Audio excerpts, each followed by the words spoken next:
Charlotte's Web by E.B. White. Chapter 20. The Hour of Triumph. "Special announcement," said the loudspeaker in a pompous voice. "The management of the fair takes great pleasure in presenting Mr. Homer L. Zuckerman and his famous pig. The truck bearing this extraordinary animal is now approaching the infield. Kindly stand back and give the truck room to proceed. In a few moments, the pig will be unloaded in the special judging ring in front of the grandstand, where a special award will be made. Will the crowd please make way and let the truck pass? Thank you." Wilbur trembled when he heard this speech. He felt happy but dizzy. The truck crept along slowly in low speed. Crowds of people surrounded it, and Mr. Arable had to drive very carefully in order not to run over anybody. At last he managed to reach the judge's stand. Avery jumped out and lowered the tailgate. "I'm scared to death," whispered Mrs. Zuckerman. "Hundreds of people are looking at us." "Cheer up," replied Mrs. Arable. "This is fun." "Unload your pig, please." "All together now, boys," said Mr. Zuckerman. Several men stepped forward from the crowd to help lift the crate. Avery was the busiest helper of all. "Tuck your shirt in, Avery," cried Mrs. Zuckerman, "and tighten your belt. Your pants are coming down." "Can't you see I'm busy?" replied Avery in disgust. "Look," cried Fern, pointing. "There's Henry." "Don't shout, Fern," said her mother, "and don't point." "Can't I please have some money?" asked Fern. "Henry invited me to go on the Ferris wheel again. Only I don't think he has any money left. He ran out of money." Mrs. Arable opened her handbag. "Here," she said. "Here is 40 cents. Now don't get lost. And be back at our regular meeting place by the pig pen very soon." Fern raced off, ducking and dodging through the crowd in search of Henry. "The Zuckerman pig is now being taken from his crate," boomed the voice on the loudspeaker. "Stand by for an announcement." Templeton crouched under the straw at the bottom of the crate. "What a lot of nonsense," muttered the rat. "What a lot of fuss about nothing." Over in the pig pen, silent and alone, Charlotte rested. Her two front legs embraced the egg sack. Charlotte could hear everything that was said on the loudspeaker. The words gave her courage. This was her hour of triumph. As Wilbur came out of the crate, the crowd clapped and cheered. Mr. Zuckerman took off his cap and bowed. Lurvy pulled his big handkerchief from his pocket and wiped the sweat from the back of his neck. Avery knelt in the dirt by Wilbur's side, busily stroking him and showing off. Mrs. Zuckerman and Mrs. Arable stood on the running board of the truck. "Ladies and gentlemen," said the loudspeaker, "we now present Mr. Homer L. Zuckerman's distinguished pig. The fame of this unique animal has spread to the far corners of the earth, attracting many valuable tourists to our great state. Many of you will recall that never-to-be-forgotten day last summer when the writing appeared mysteriously on the spider's web in Mr. Zuckerman's barn, calling the attention of all and sundry to the fact that this pig was completely out of the ordinary. This miracle has never been fully explained, although learned men have visited the Zuckerman pig pen to study and observe the phenomenon. In the last analysis, we simply know that we are dealing with supernatural forces here, and we should all feel proud and grateful. In the words of the spider's web, ladies and gentlemen, this is some pig." Wilbur blushed. He stood perfectly still and tried to look his best. "This magnificent animal," continued the loudspeaker, "is truly terrific. Look at him, ladies and gentlemen. Note the smoothness and whiteness of the coat, Observe the spotless skin, the healthy pink glow of ears and snout. It's the buttermilk, whispered Mrs. Arable to Mrs. Zuckerman. Note the general radiance of this animal. Then remember the day when the word radiant appeared clearly on the web. Whence came this mysterious writing? Not from the spider. We can rest assured of that.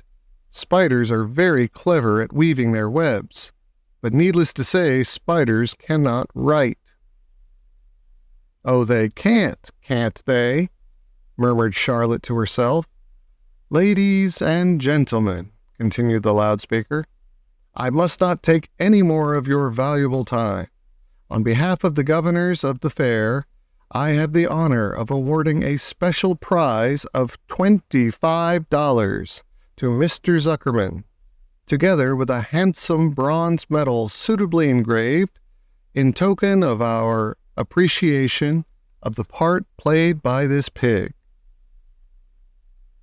This radiant, this terrific, this humble pig, in attracting so many visitors to our great county fair.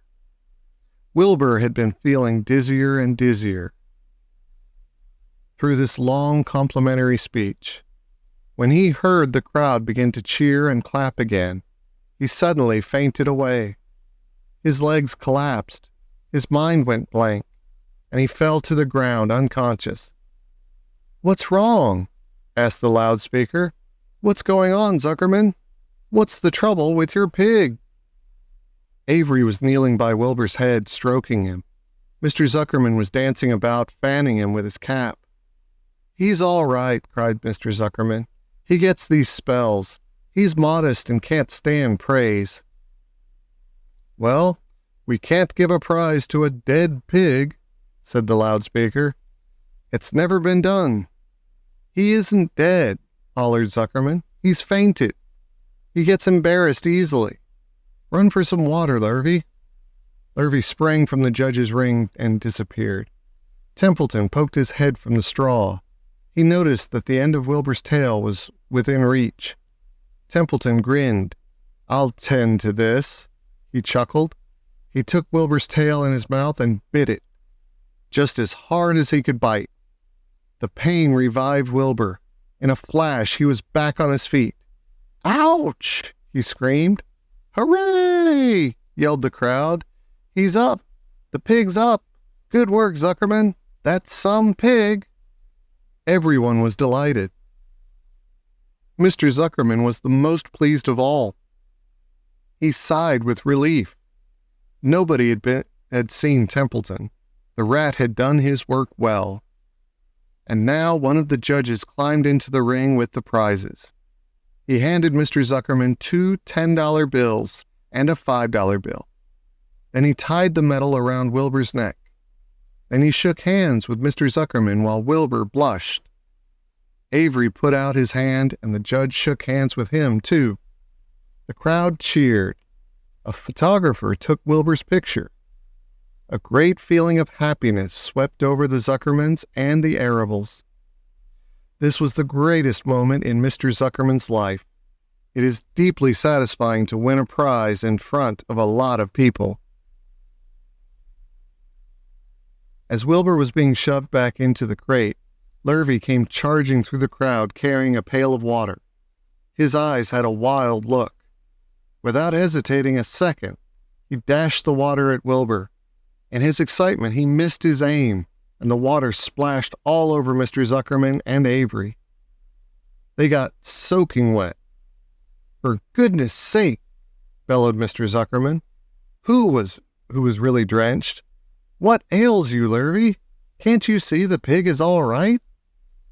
"You asked for water," said Lurvy meekly.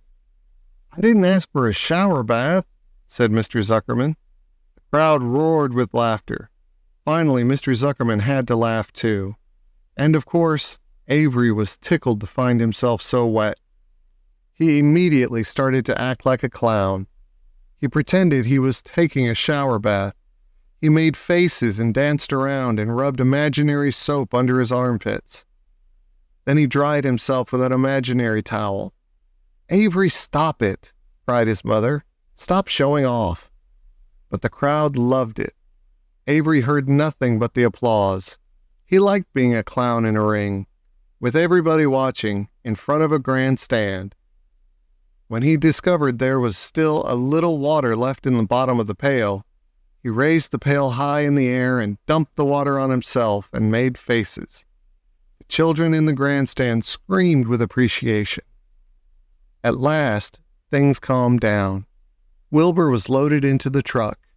Avery was led from the ring by his mother and placed on the seat of the truck to dry off. The truck, driven by Mr. Arable, crawled slowly back to the pig pen. Avery's wet trousers made a big wet spot on the seat. Chapter 21. Last Day. Charlotte and Wilbur were alone. The families had gone to look for Fern. Templeton was asleep. Wilbur lay resting after the excitement and strain of the ceremony. His medal still hung from his neck. By looking out of the corner of his eye, he could see it. "Charlotte," said Wilbur after a while, "why are you so quiet?"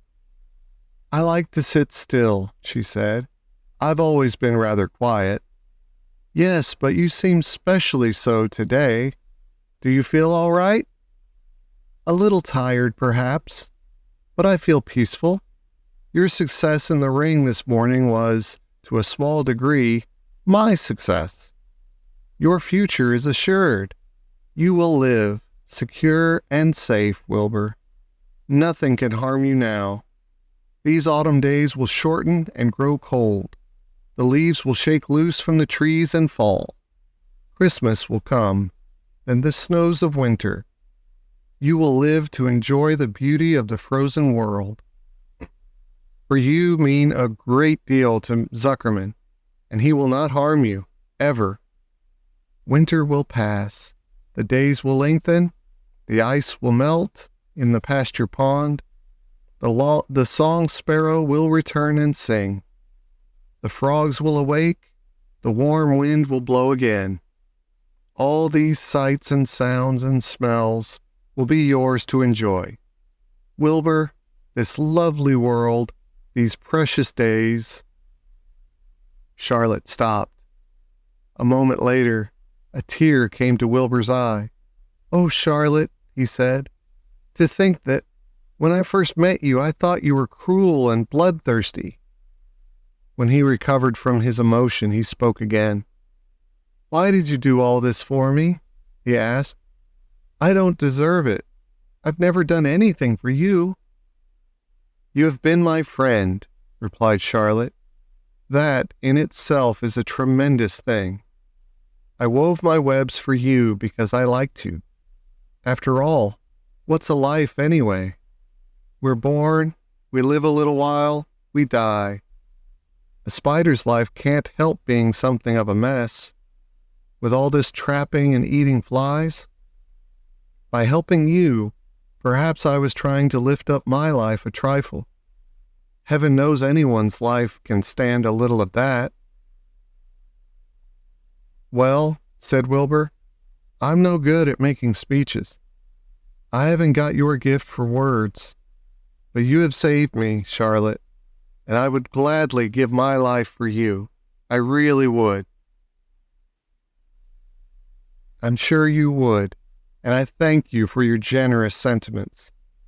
"Charlotte," said Wilbur, "we're all going home today. The fair is almost over. Won't it be wonderful to be back home in the barn cellar again with the sheep and the geese? Aren't you anxious to get home?" For a moment Charlotte said nothing. Then she spoke in a voice so low Wilbur could hardly hear the words. "I will not be going back to the barn," she said. Wilbur leapt to his feet. "Not going back?" he cried. "Charlotte, what are you talking about?" "I'm done for," she replied. "In a day or two, I'll be dead. I haven't even strength enough to climb down into the crate. I doubt if I have enough silk in my spinnerets to lower me to the ground." Hearing this, Wilbur threw himself down in an agony of pain and sorrow. Great sobs racked his body. He heaved and grunted with desolation. "Charlotte," he moaned. "Charlotte, my true friend." "Come now, let's not make a scene," said the spider. "Be quiet, Wilbur. Stop thrashing about." "But I can't stand it," shouted Wilbur. "I won't leave you here alone to die. If you're going to stay here, I shall stay too." "Don't be ridiculous," said Charlotte. "You can't stay here. Zuckerman and Lurvy and John Arable and the others will be back any minute now, and they'll shove you into that crate, and away you'll go. Besides, it wouldn't make any sense for you to stay. There would be no one to feed you. The fairgrounds will soon be empty and deserted." Wilbur was in a panic. He raced round and round the pen. Suddenly he had an idea. He thought of the egg sack and the 514 little spiders that would hatch in the spring. If Charlotte herself was unable to go home to the barn, at least he must take her children along. Wilbur rushed to the front of his pen. He put his front feet up to the top board and gazed around. In the distance he saw the Arables and the Zuckermans approaching. He knew he would have to act quickly. "Where's Templeton?" he demanded. "He's in that corner under the straw, asleep," said Charlotte. Wilbur rushed over, pushed his strong, stout snout under the rat, and tossed him into the air. "Templeton!" screamed Wilbur. "Pay attention!" The rat, surprised out of a sound sleep, looked first dazed, then disgusted. "What kind of monkey shine is this?" he growled. "Can't a rat catch a wink of sleep without being rudely popped into the air?" "Listen to me," cried Wilbur. "Charlotte is very ill. She has only a short time to live. She cannot accompany us home because of her condition. Therefore, it is absolutely necessary that I take her egg sac with me. I can't reach it, and I can't climb. You are the only one that can get it. There's not a second to be lost. The people are coming. They'll be here in no time. Please, please, please, Templeton, climb up and get the egg sac." The rat yawned. He straightened his whiskers. Then he looked up at the egg sac. "So," he said in disgust, "so it's old Templeton to the rescue again, is it? Templeton, do this. Templeton, do that. Templeton, please run down to the dump and get me a magazine clipping. Templeton, please lend me a piece of string so I can spin a web." "Oh, hurry," said Wilbur. "Hurry up, Templeton." But the rat was in no hurry.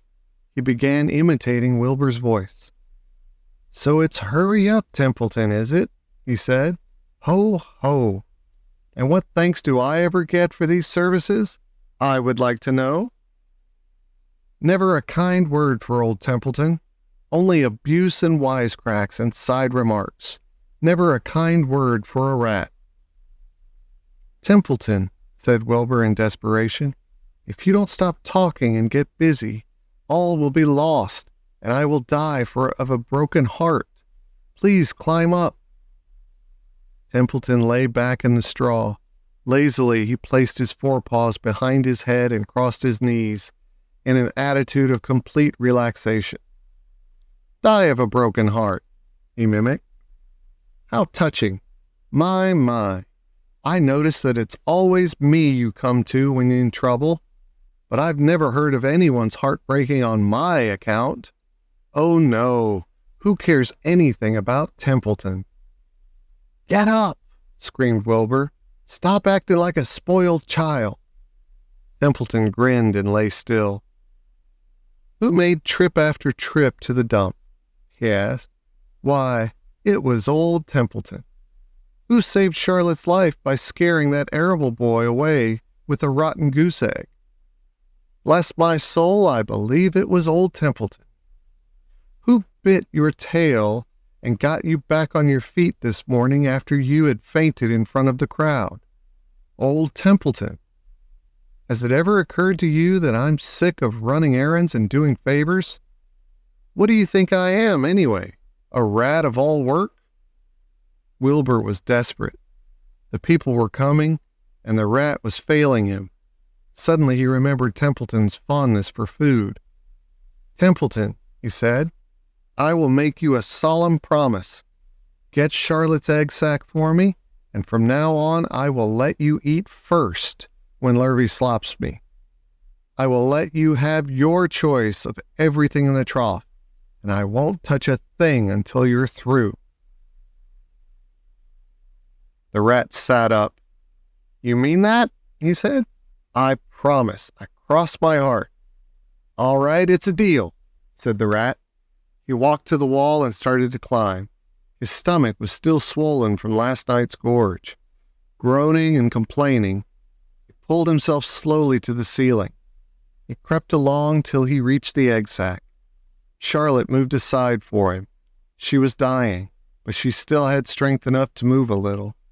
Then Templeton bared his long, ugly teeth and began snipping the threads that fastened the sack to the ceiling. Wilbur watched from below.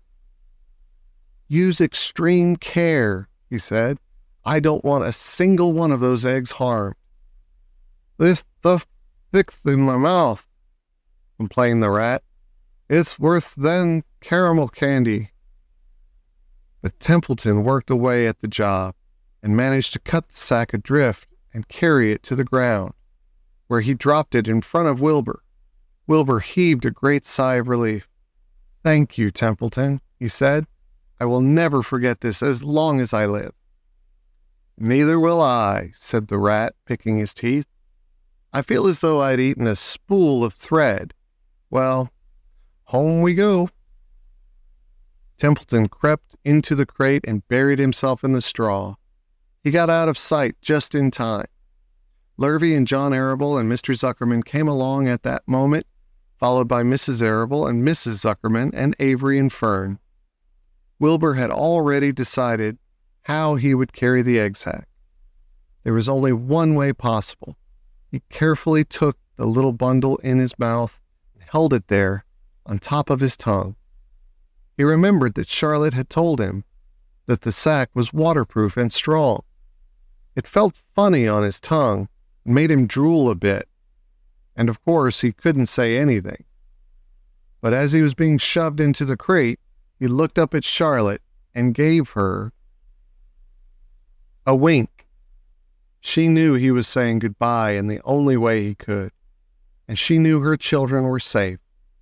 "Goodbye," she whispered, and she summoned all her strength and waved one of her front legs at him. She never moved again. Next day, as the Ferris wheel was being taken apart and the racehorses were being loaded into vans, and the entertainers were packing up their belongings and driving away in their trailers, Charlotte died. The fairgrounds were soon deserted. The sheds and buildings were empty and forlorn.